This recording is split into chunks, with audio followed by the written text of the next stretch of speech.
Imagina al vikingo, un bruto con un hacha, sediento de sangre y saqueo, cuya única ley es la fuerza de su brazo. Un bárbaro sin más código que la propia avaricia, quemando monasterios y aterrorizando costas. Esta es la imagen que la historia nos vendió, la de una bestia indomable. Pero, ¿y si te dijera que detrás de cada incursión, de cada batalla, existía un código invisible más temido que la propia muerte? Un pacto silencioso que, de romperse, condenaba a un guerrero a un destino peor que el olvido. Este código no tenía un único nombre grabado en piedra, sino que vivía en el aliento de cada hombre y mujer nórdicos. Era una compleja red de conceptos conocida como Drengskapr. No se trataba de una ley escrita impuesta por un rey, sino de una verdad fundamental de su sociedad. Nacía de la necesidad misma de sobrevivir en una tierra implacable.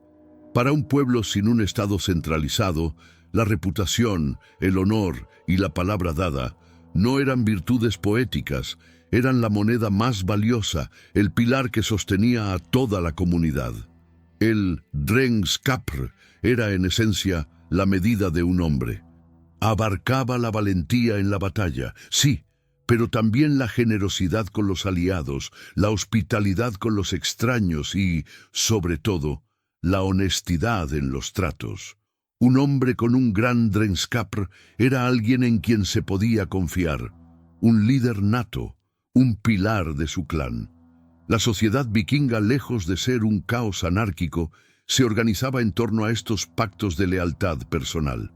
Un juramento a un jarl no era un contrato, era un lazo sagrado. Este sistema de honor emergió orgánicamente de las duras realidades del norte. En un mundo donde tu vecino podía ser tu salvador en un invierno crudo o tu compañero en una incursión peligrosa, la confianza lo era todo. Romper la palabra era sabotear la propia red de supervivencia. Por eso, el Drengskapr fue cultivado desde la infancia. Las sagas y los poemas édicos no solo contaban historias de dioses y héroes, eran manuales de conducta que enseñaban a los jóvenes el valor de la reputación y las terribles consecuencias de la deshonra. El sistema social se apoyaba enteramente en este código. Cuando un hombre hacía un juramento, lo hacía sobre su propio honor, a menudo tocando su arma o un anillo sagrado. Este acto no era meramente simbólico, era un contrato vinculante ante los ojos de la comunidad y los dioses. Faltar a ese juramento no solo te convertía en un mentiroso, sino en un paria, un hombre sin valor.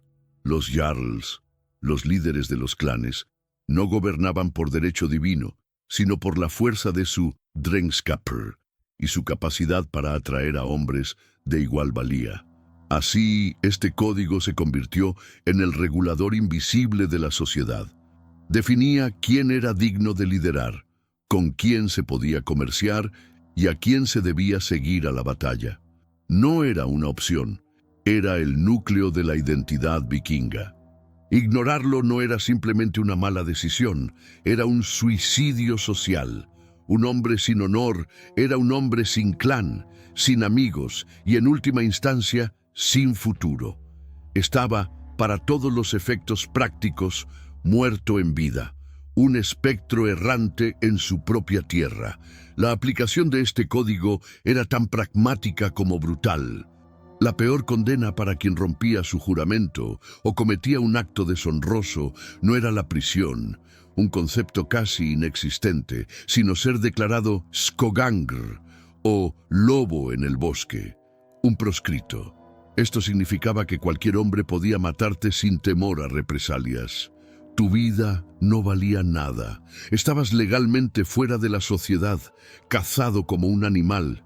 Tus propiedades eran confiscadas y tu familia sufría la mancha de tu deshonor por generaciones. Otro mecanismo era el holmgang, un duelo ritualizado para resolver disputas de honor.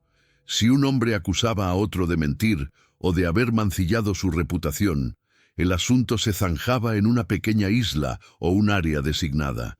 no era una simple pelea. Tenía reglas estrictas sobre las armas, los escudos y el procedimiento. Perder el duelo a menudo significaba la muerte o una mutilación grave, pero rechazar el desafío era una admisión instantánea de culpa y una pérdida total del honor, un destino que muchos preferían evitar, incluso a costa de su propia vida. La presión social era la herramienta de castigo más eficaz. En las reuniones del Thing, la Asamblea Local de Hombres Libres, la reputación de un hombre era constantemente evaluada. Ser públicamente avergonzado, ser objeto de un nit, un tipo de insulto poético que te acusaba de cobardía o perversión, podía destruir tu estatus social permanentemente. Estas burlas no eran simples palabras, eran armas que podían llevar a un hombre al exilio o incitarlo a buscar una venganza sangrienta para limpiar su nombre. Incluso en la guerra, el código tenía su función. Un guerrero que huía de la batalla no solo se enfrentaba a la vergüenza, sino que traicionaba el muro de escudos, poniendo en peligro a todos sus compañeros. Esta traición era imperdonable. La lealtad a los compañeros de armas era un pilar del Drengskapr. Por eso los guerreros de élite, como los Huskarls, luchaban hasta la muerte junto a su señor. No era solo lealtad, era la manifestación final del código. Morir con honor era infinitamente mejor que vivir con la vergüenza de la cobardía. El impacto psicológico de este sistema era inmenso. Creaba una sociedad de vigilancia mutua donde cada acción era juzgada. El miedo a la deshonra era un motivador más poderoso que el miedo al dolor físico. Este pragmatismo brutal aseguraba que, en un mundo sin policía ni prisiones, la sociedad se autorregulara. La amenaza del ostracismo y la muerte social mantenía a los hombres en línea, garantizando que los juramentos se cumplieran, las deudas se pagaran y la estructura del clan permaneciera intacta, incluso en medio de la violencia y el caos. Pero este código implacable tenía una cara inesperada: la capacidad de forjar los lazos humanos más fuertes que se puedan imaginar. La misma estructura que podía condenar a un hombre al exilio era la que creaba una hermandad inquebrantable. Un Fosbrodir, o hermano de juramento, era un vínculo sellado con sangre y ritual, considerado tan sagrado o incluso más que el de la propia sangre. Estos hermanos juraban protegerse y vengarse mutuamente, una promesa que trascendía la vida y la muerte. Pensemos en la relación entre un jarl y sus guerreros. No era simplemente un general y sus soldados. Compartían el botín, sí, pero también el salón de hidromiel, las historias junto al fuego y los peligros de la batalla. El jarl, para mantener su Drengskapr, debía ser generoso, un repartidor de anillos. A cambio, recibía una lealtad absoluta. Esta interdependencia creaba una conexión casi familiar, donde la gloria de uno era la gloria de todos, y la caída de uno era una herida profunda para todo el grupo. Esta dualidad se ve claramente en el concepto de la venganza de sangre. Desde nuestra perspectiva moderna, parece un ciclo de violencia sin fin, pero para ellos era una dolorosa obligación del honor. Vengar a un familiar asesinado no era un acto de ira, sino el último acto de amor y respeto. No hacerlo era deshonrar la memoria del caído y mostrar una debilidad que ponía en peligro a todo el clan. Era un deber terrible, una carga que a menudo llevaba al sufrimiento, pero que emanaba de un profundo sentido de conexión y justicia familiar. Incluso la hospitalidad, un pilar del Drengskapr, revela esta conexión humana.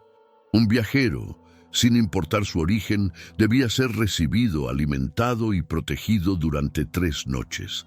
Rechazar a un huésped era un acto de gran deshonor. Esta costumbre no nacía de la ingenuidad, sino de un entendimiento profundo de la fragilidad de la vida. Cualquiera podía encontrarse a merced de los elementos o de los extraños, y esta red de hospitalidad era un seguro de vida comunal, una afirmación de que, a pesar de la dureza del mundo, aún existía un deber humano hacia el prójimo. Así, el mismo código que exigía una violencia implacable también cultivaba una profunda empatía y lealtad. Era un sistema de contrastes brutales. La amenaza de la muerte social convivía con la promesa de una hermandad eterna. El guerrero que podía ser un proscrito cazado era también el hombre que lloraría la muerte de su hermano de juramento y compartiría su último trozo de pan con un extraño. En esta dualidad yace la verdadera alma del vikingo, no como un monstruo, sino como un ser humano complejo, atrapado en un sistema de honor tan protector como mortal. La llegada del cristianismo y la consolidación de los reinos escandinavos marcaron el principio del fin del Drengskaper como ley suprema. Las nuevas monarquías impusieron leyes centralizadas y la Iglesia introdujo conceptos de pecado y perdón divino que chocaban directamente con el código basado en la reputación terrenal y la venganza personal. El juramento a un rey sustituyó al juramento a un jarl, y la justicia del Estado reemplazó lentamente al duelo y a la proscripción. El código fue olvidado, enterrado bajo una nueva moral. Sin embargo, su espíritu nunca murió del todo, fue absorbido, transformado.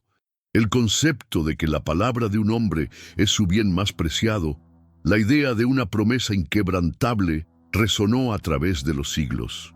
Los códigos de caballería de la Edad Media, con su énfasis en el honor, el valor y la lealtad, beben directamente de estas fuentes nórdicas. La idea de que un hombre debe defender su reputación y ser fiel a sus compañeros no desapareció. Simplemente cambió de forma, adaptándose a nuevos contextos. Hoy vemos ecos de este legado en lugares inesperados.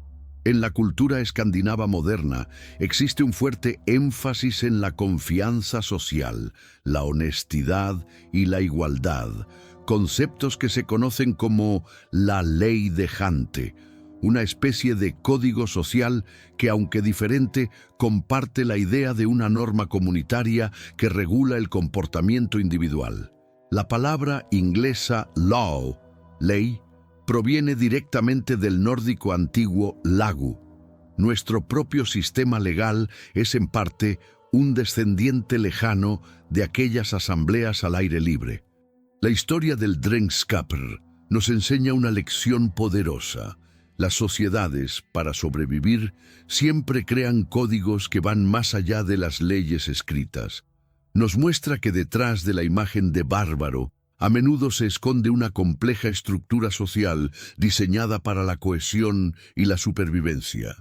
Hemos olvidado que para el vikingo el honor no era un lujo, sino el aire que respiraba, el fundamento sobre el cual construía su mundo, un mundo que, sin ese código invisible, se habría desmoronado en el caos. Este código secreto revela que el mayor miedo del vikingo no era el hacha de un enemigo, sino el juicio silencioso de su propia gente. Su mayor batalla no se libraba en el campo de batalla, sino dentro de su propio corazón, luchando por mantener su valor en un mundo que no perdonaba la debilidad. Si te ha fascinado descubrir el verdadero motor de la sociedad vikinga, suscríbete y únete a nuestro viaje para desenterrar más verdades ocultas. Ahora te pregunto, ¿crees que nuestra sociedad moderna todavía tiene un código de honor no escrito? Déjamelo saber en los comentarios.